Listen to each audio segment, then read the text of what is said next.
मुझको मेरी ये जिंदगी है।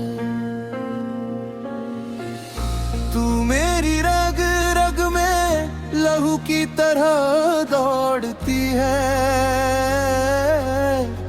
मेरा हर एक रास्ता बस तेरी तरफ मुड़ता है। तेरी बाहों की पनाह में वो जन्नत का एहसास है, जो न महलों में है न किसी और के पास है। तू मेरा गुरूर है, तू ही मेरा स्वाभिमान है। तुझ पर कुर्बान मैं ही ये पूरी की पूरी जहान है। समंदर का रास्ता मोड़ दूं मैं, तेरी एक हंसी की खातिर ये जहां छोड़ दूं मैं।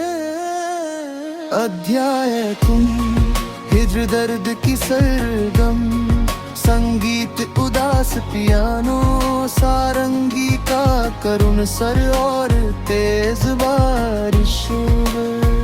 क्या तुम्हें याद है वो आखिरी शाम, जब तुमने कहा था कि दूरी शरीर की होती है, होह की नहीं।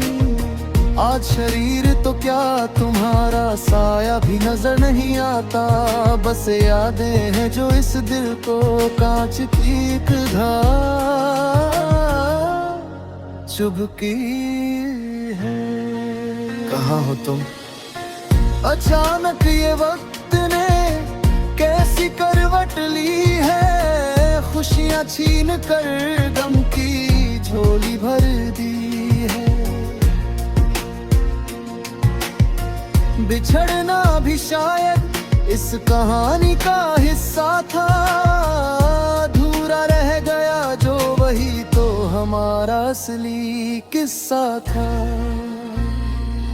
सुनी पड़ गई है वो गलियां, वो रास्ते सब वीरान है। तेरे बिना अब ये परिंदे भी खामोश और हैरान है। दीवारों से बातें करता हूँ अब रातों के अंधेरे में, जैसे कोई मुसाफिर भटक गया हो यादों के घेरे में। वो पुरानी चिट्ठियां, वो सूखे हुए गुलाब देते हैं मेरे हर सवाल का अधूरा सा जवाब। आँखों से अश्क नहीं अब लहू बहता है, मेरा ये बेबस दिल बस तेरी ही राह तकता है।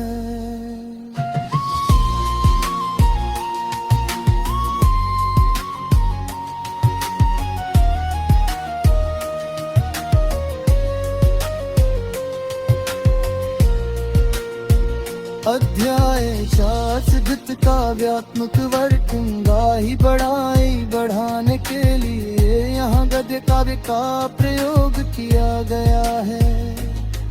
सौंदर्य की आध्यात्मिक व्याख्या, तेरी खूबसूरती का वर्णन करना शब्दों के बस की बात नहीं। जब तू अपनी आँखों को झुकाती है लगता है जैसे दिन ढल गया हो। और जब तू उन्हें उठाती है तो जैसे भोर का पहला सूरज निकला आया हो। झुर्री पेशानी पर वो छोटी सी बिंदिया जैसे अमावस की रात में एक टिमटिमाता सितारा। तेरे हाथों की कोमलता जैसे सुबह की ओस में भीगी हुई कलियां। तेरी आवाज में वो जादू है जो किसी भी पत्थर दिल को मोम की तरह पिघला दे। इश्क केवल चेहरे की बनावट में नहीं बल्कि उस रूहानी कशिश में है जो मुझे तेरी ओर खींचती है। तेरे बोलने का लहजा जैसे मखमली हवा का झोंका जो मेरे कानों में आकर पुराने संगीत की याद दिला देता है। तेरी सादगी ही तेरा सबसे बड़ा गहना है जो तुझे इस भीड़ भरी दुनिया में सबसे अलग और सबसे अनमोल बनाती है। जो धाई की बनाए तिरती का दूसरे से दूर जाना नहीं है। ये अपने आप से दूर होने की प्रक्रिया है। जब तू पास नहीं होती तो आईने में अपनी ही सूरत कहानी लगने लगती है। कमरे के सन्नाटे में घड़ी की टिक टिक दी किसी भारी हथौड़े की तरह दिल पे वार करती है।